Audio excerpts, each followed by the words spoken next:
you think happens when we die, Keanu Reeves? I know that the ones who love us will miss us.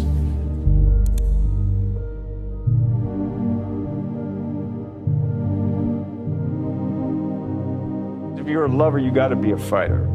Because if you don't fight for your love, what kind of love do you have? I'm a pretty simple guy.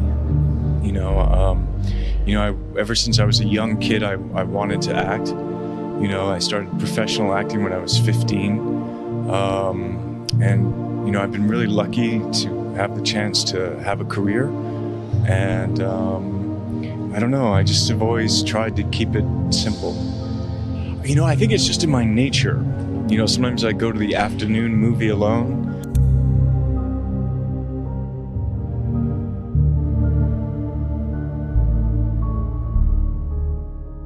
He's the Matrix guy. Yeah. That's some over-the-top fame. He hit that Johnny Depp, Tom Cruise level of fame, and then just became this super chill, mellow guy that can just go through crowds. That guy sits on the subway by himself. Well, there's no obvious outward displays of wealth from him. Yeah. I mean, he's insanely wealthy.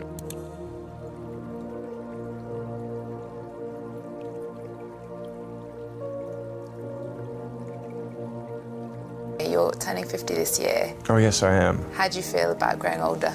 It's fantastic. Glad to be here. You're not worried about aging or... Of course, yeah. Aging means death. Yeah, I'm totally freaked out. You don't seem it. I am. But, it's okay. Life is amazing. Life can be amazing. Take me back to Beirut. September 1964, you're born. And Beirut, Lebanon, the Paris it. of the Middle East. My mother and father were 21, 22. My father was there. He had gotten... I actually don't really know his story. But anyway, so they met, they fell in love, then they had a baby. That was me. Then they split up. We went to New York.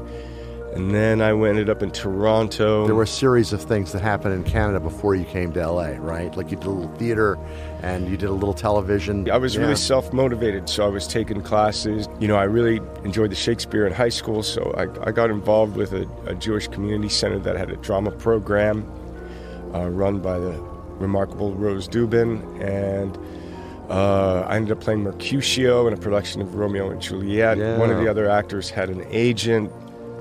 They asked if I had any representation. I said no. And so that's really where the professional thing started. When you start out, you just, especially whenever you start out in something, you have hopes and you have dreams.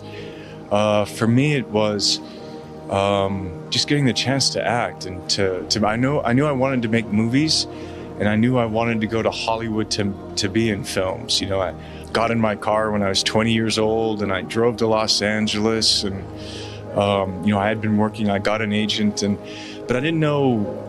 I mean, you can never know what your life is going to be, and so I don't know. Again, I just kind of feel grateful to be here. My career, I've had a lot of people disagree with me. But I'm okay with that. And I think, I think that's part of the collaboration. There's these things that we have responsibilities. And so we'll make sacrifices, or we'll be attracted to something and we'll make sacrifices to get something. We have to be thoughtful about that. That you can sometimes sacrifice yourself, that you think it's for the good, but maybe there's another way. How does Keanu Reeves deal with anxiety? Breathe. Yeah, you gotta breathe. Try to figure out why are you afraid, what does that mean, and then try to just be. And let not what you're afraid of define the present that you hope to be in when you go do what you're afraid of. Found this phenomenon, the sad Keanu, where people are taking a photo of you sitting on a bench eating a sandwich, looking a little bit sad, but so many people were worried about your welfare. No, I think that's lovely. But No, I think it was people started to do funny things with that. Sad Keanu. But You're not sad. I'm normal. We all go through phases of happy and sad.